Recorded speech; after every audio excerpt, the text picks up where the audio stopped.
খুব ভালো অভিনেত্রী। ওর অভিনয় দেখেছি, আমার ছবিতে বোধহয় কাজ করেছে, স্বামী করেছে। স্বামীর জন্য শুভকামনা, এবং সুমির জন্য হচ্ছে সবচেয়ে বেশি শুভকামনা। সুমি এখানে অ্যাক্টিং করেছে কেন্দ্রীয় চরিত্রে নায়িকা হিসেবে। আল্লাহ রাব্বুল আলামিন যেন ওর মনের আশা পূরণ করে, ওর যেন একটা জায়গা হয় চলচ্চিত্রে।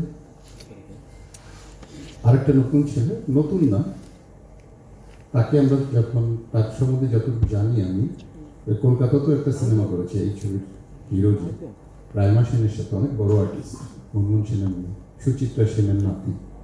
এটা একটা বিরাট একটা অর্জন আমি মনে করি আমাদের এই দেশের, বাংলাদেশের আর্টিস্ট রাইমা সেনের সাথে কলকাতায় কাজ করেছে।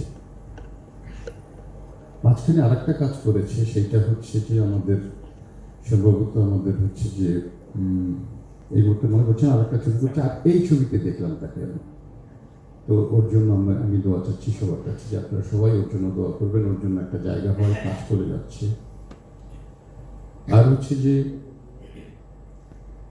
সর্বশেষ তো সবাই দেখলাম এখানে যে পরিচিত সবাই, মজনু ভাই অসাধারণ একজন ক্যামেরাম্যান।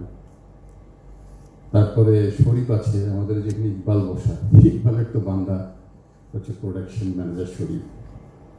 কয়েকদিন আগে আমরা সিনেপ্লেক্সের খোঁজে একটা জায়গার খোঁজ পেয়েছি, কক্সবাজার দিয়েছিলাম। শরীফের আতিথেয়তা সত্যি থ্যাংক ইউ শরীফ, শরীফ অনেক যত্ন করেছে। এটাই ভালো লাগে যে চলচ্চিত্রের লোক আমরা যেখানেই পাই, আমাদের লোক, এই যে মন ভরে যে আমাদের জন্য তারা মানে প্রাণটা দিয়ে দেয়, এটাই ভালো লাগে সত্যি। যতক্ষণ শরীর সব কাজ ছেড়ে দিয়ে, সত্যি এখন চলচ্চিত্রের কাজ করছে না, সেখানে একটা রিসোর্ট তৈরি করছে, সেখানে আছে, তো সে সব কাজ ফেলে দিয়ে সারাটা দিন আমাদের সাথে সময় দিচ্ছে, এটাই ভালো লাগে। এই হচ্ছে চলচ্চিত্রের পরিচয়, আমাদের লোক, আমাদের পরিবারের লোক।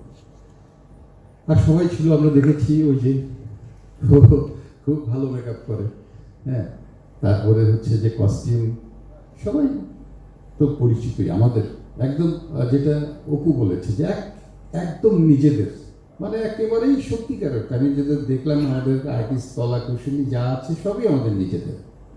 আরও নিজেদের হচ্ছে সব এই যে যারা ক্যামেরা নিয়ে আছে।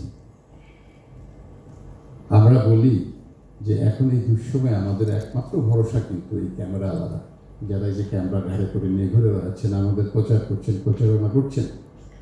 এই ক্যামেরা হচ্ছে প্রচারের প্রসার, জানেন। আগের দিনের তো সেই প্রচার নেই, প্রচারের সেই দিন চলে গেছে। আগের দিন আমরা শুক্রবারে ছোটোবেলাতেই 7-8-এ পড়ি, কি ছবি, ইত্তেফাকের এই ফুল পাতা বিজ্ঞাপন দেখার জন্য ওয়েট করতাম, চিত্রালী, সাপ্তাহিক চিত্রালী জোগাড় করার জন্য বসে থাকতাম, আর সারাদিন খালি সিনেমার গল্প পড়তাম এই চিত্রালীতে।